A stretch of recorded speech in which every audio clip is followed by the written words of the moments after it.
بہار کا موسم آیا، رب کو راضی کرنا ہے، رمضانوں میں نیکی کر کے دامن اپنا بھرنا ہے۔ بسم اللہ الرحمن الرحیم۔ تراویح جس طرح مردوں پر ضروری ہے، سنت موقدہ ہے ان کے لیے، اسی طرح عورتوں کے لیے بھی ضروری ہے، ان کو بھی چاہیے کہ گھر میں اس کا اہتمام کریں۔ اور دوسری بات یہ ہے کہ اگر تراویح جو ہے 2 کے بجائے 4 پڑھی جائے، یعنی درمیان میں قعدہ کر کے دوبارہ تیسری رکعت کے لیے اٹھ جائے، تو اس طرح 4 کر کے تراویح پڑھنا بھی ٹھیک ہے، لیکن یہ خلاف سنت ہے، اس لیے 2 پڑھنا زیادہ افضل ہے۔ اور اسی طرح اگر 2 رکعت کے بعد تراویح میں بیٹھنا بھول گیا کوئی اور وہ کھڑا ہو گیا تیسری رکعت کے لیے، اور پھر اس نے ساتھ چوتھی رکعت بھی ملا لی،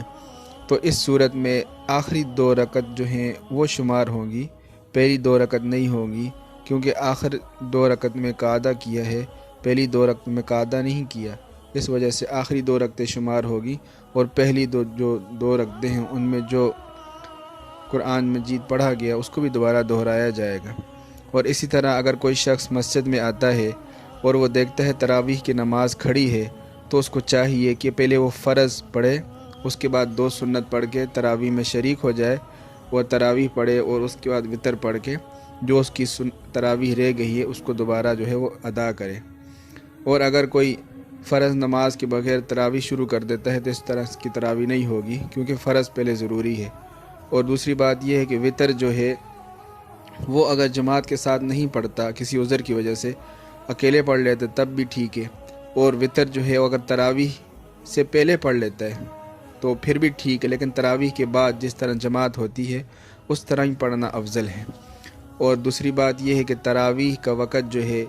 وہ عشاء کی نماز کے بعد سے لے کر صبح صادق تک ہوتا ہے، اس دوران تراویح کسی وقت بھی پڑھی جا سکتی ہے، کسی عذر کی وجہ سے اگر بندہ لیٹ ہو جاتا ہے تو دیر سے بھی پڑھ سکتا ہے، صبح صادق سے پہلے جب صبح صادق یعنی سحری کا وقت ختم ہو گیا پھر اس کے بعد سے وہ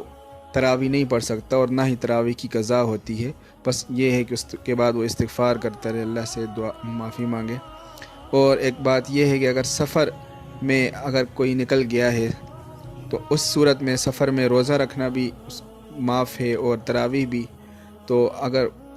وہ سفر میں ہے اور روزہ نہیں رکھ سکتا کسی وجہ سے تو روزہ نہ رکھے، اگر رکھ سکتا ہے تو وہ رکھ لے، کیونکہ اس کی قضا تو ہے بعد میں، تو اس لیے وہ بعد میں قضا اس نے کرنی ہے، تو اگر وہ آسانی سے رکھ سکتا ہے تو رکھ لے، نہیں تو پھر بعد میں قضا کر لے۔ اور اسی طرح جو تراویح ہے اس کے لیے بھی یہی ہے کہ سفر میں تراویح معاف ہے، لیکن اگر وہ کوئی